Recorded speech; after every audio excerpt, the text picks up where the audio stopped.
30 अगस्त 1930 को पैदा हुए। वॉरेन एडवर्ड बफे एक अमेरिकी निवेशक और परोपकारी व्यक्ति हैं। वे क्रॉनिकल में सबसे प्रतिष्ठित निवेशकों में से एक हैं, जो कि बर्कशायर हैथवे के बुनियादी शेयरधारक और मुख्य कार्यकारी अधिकारी थे, और 2008 में फोर्ब्स ने उन्हें लगभग $62 बिलियन की अनुमानित संपत्ति के साथ दुनिया के दूसरे सबसे मजबूत व्यक्ति के रूप में आदेश दिया था। बफे को अक्सर ओमाहा का ओरेकल या ओमाहा का ऋषि कहा जाता है, और अपने विशाल धन के बावजूद मूल्य निवेश दर्शन के लिए अपने चिपकने के लिए और अपनी मितव्ययिता के लिए जाना जाता है। बफे भी एक प्रसिद्ध परोपकारी हैं, जिन्होंने अपने भाग्य का 85% गेट्स आधारशिला में लगाने के लिए लगाया है। वह ब्रुनल कॉलेज में न्यासी बोर्ड के परिशिष्ट के रूप में अच्छी तरह से सहायता करता है।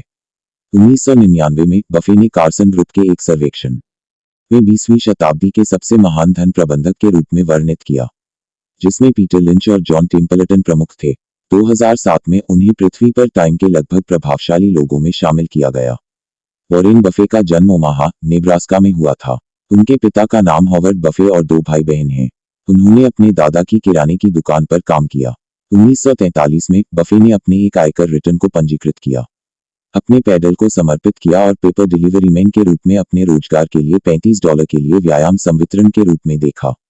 बाद में उनके पिता यूनाइटेड स्टेट्स कांग्रेस के लिए चुने गए। बफे को Woodrow Wilson high school, Washington में स्कूली शिक्षा मिली। 1945 में हाई स्कूल के अपने भाग के वर्ष में बफे और एक परिचित ने $25 खर्च करके एक second hand pinball game machine खरीदी, जिसे उन्होंने एक नाई की कार्यशाला में रखा। हफ्तों के भीतर उनके पास विभिन्न विस्थापन में 3 गेम मशीनें थीं। बफे ने सबसे पहले the Wharton school, university of Pennsylvania, 1947-49 में प्रवेश किया, जहां उन्होंने अल्फा सिग्मा फी ब्रदरहुड को एकजुट किया। उनके पिता और चाचा नेब्रास्का में अध्याय से अल्फा सिग्मा फी भाई थे। 1951 में वे नेब्रास्का विश्वविद्यालय में बदल गए, जहां उन्होंने अर्थशास्त्र में बीएस किया।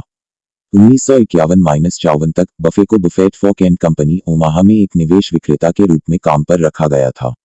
1954-1956 तक उन्हें ग्राहम न्यूमैन कॉर्प न्यूयॉर्क में एक वित्तीय विश्लेषक के रूप में काम पर रखा गया था। 1956-1969 तक उन्होंने बफे साझेदारी लिमिटेड ओमाहा के साथ एक बेहतर सामान्य साथी के रूप में और 1970 से बर्कशायर हैथवे इंक में वर्तमान तक ओमा के अध्यक्ष मुख्य कार्यकारी अधिकारी के रूप में काम किया। 1951 में बफे वारेन ने देखा कि उनके गुरु गायको बीमा नाम की एक छोटी नामी बीमा कंपनी के अध्यक्ष थे। वाशिंगटन के लिए एक पावर ट्रेन लेना। शनिवार को उन्होंने गायको के केंद्रीय कार्यालय के दरवाजे पर टैप किया जब तक कि एक चौकीदार ने उन्हें अंदर जाने की अनुमति नहीं दी। उस स्थान पर उन्होंने जेरिको के उपाध्यक्ष लोरिमर डेविडसन का सामना किया और दोनों ने घंटों तक बीमा व्यवसाय की चिंता के बारे में बात की। डेविडसन आखिरकार बफे का गर्भ से कब्र दोस्त और एक चिरस्थायी आकर्षण बन जाता है और बाद में याद आता है कि उसने केवल 15 मिनट के बाद बफे को एक निर्माता पुरुष के रूप में खोजा। बफे ने कोलंबिया से कैलिब्रेट किया और वॉल स्ट्रीट में काम करना चाहते थे, हालांकि उनके पिता और बिन ग्राहम ने उन्हें नहीं दबाया। उन्होंने ग्राहम के लिए मुफ्त में काम करने के लिए स्वेच्छा से काम किया, लेकिन ग्राहम ने मना कर दिया। बफे ने ओमाहा का रुख किया और Dale Carnegie public speaking course का अधिग्रहण करते हुए स्टॉक ब्रोकर के रूप में काम किया। नेब्रास्का विश्वविद्यालय में investment principles and rules night class सिखाने के लिए पर्याप्त रूप से महसूस किया। उनके विद्यार्थियों की मध्यम आयु उनके व्यक्तिगत से 2 गुने से अधिक थी। इस समय के दौरान उन्होंने साइड निवेश के रूप में एक सिनक्लेयर टेक्साको गैस स्टेशन भी खरीदा। फिर भी यह एक प्रतिष्ठित व्यवसाय के लिए खतरा नहीं है। 1952 में बफे ने सुसान थॉमसन को विवाहित किया और अगले वर्ष उन्होंने अपने एक बच्चे सुसान एलिस बफे को जन्म दिया। 1954 में बफे को बेंजामिन ग्राहम की साझेदारी में नौकरी मिली, जो उन्होंने हमेशा सपना देखा था। उनकी दीक्षा पारिश्रमिक $12,000 प्रति वर्ष कम या ज्यादा $97,000 $2008 के अनुरूप थी। वहां उन्होंने वाल्टर श्लॉस के साथ अंतरंग रूप से काम किया। ग्राहम काम करने वाला एक धमकाने वाला आदमी था।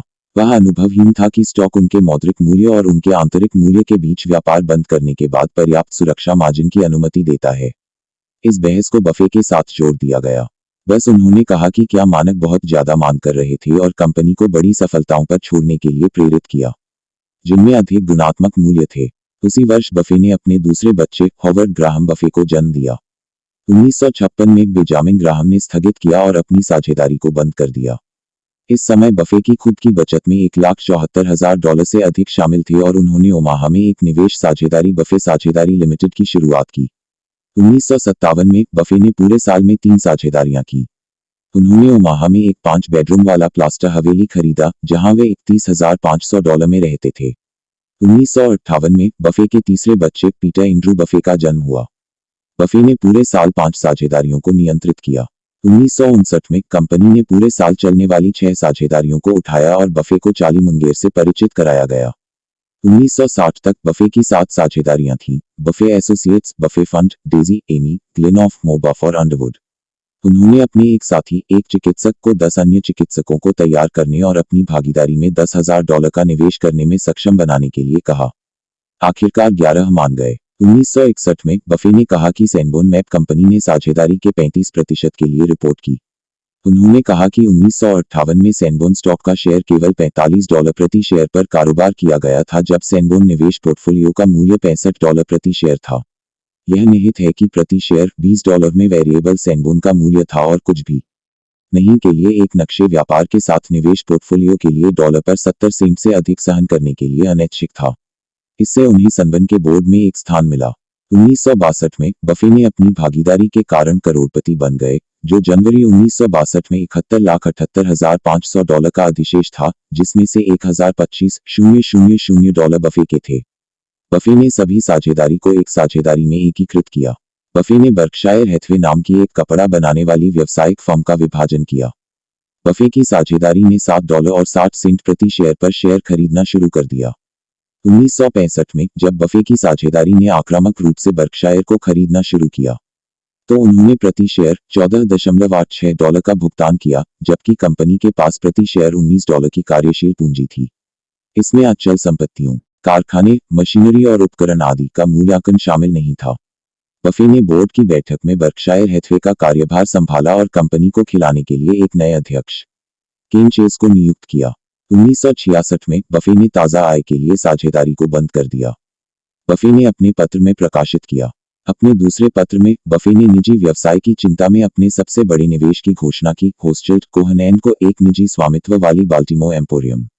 1967 में बर्कशायर ने 10 सेंट की अपनी दीक्षा और अनन्य लाभांश का वितरण किया। 1969 में अपने सबसे प्रख्यात वर्ष का अवलोकन करते हुए बफे ने साझेदारी को निष्प्रभावी कर दिया और अपनी संपत्ति को अपने भागीदारों के लिए स्थानांतरित कर दिया। संपत्ति के बीच डिस्क्राइब बर्कशायर हैथवे के शेयर थे। 1970 में बर्कशायर हैथवे के अध्यक्ष के रूप में बफे ने स्टॉक होल्डर्स को अपना अप्रसिद्ध वार्षिक पत्र प्रकाशित करना शुरू किया। हालांकि वह प्रति वर्ष $50,000 के अपने वेतन और अपने बाहरी निवेश राजस्व पर पूरी तरह से बच गया। 1979 में बर्कशायर ने $775 प्रति शेयर के हिसाब से साल की शुरुआत की और $1,310 में समाप्त हुआ। पहली बार फोर्ब्स 400 पर रैंकिंग करते हुए बफे की आय $620 मिलियन तक पहुंच गई। 2006 में बफे ने जून में घोषणा की कि वह जुलाई 2006 से शुरू होने वाले स्टॉक के वार्षिक उपहारों में अपने बर्कशायर रिटेंशन के 85% को 5 नियमों में प्रदान करेगा।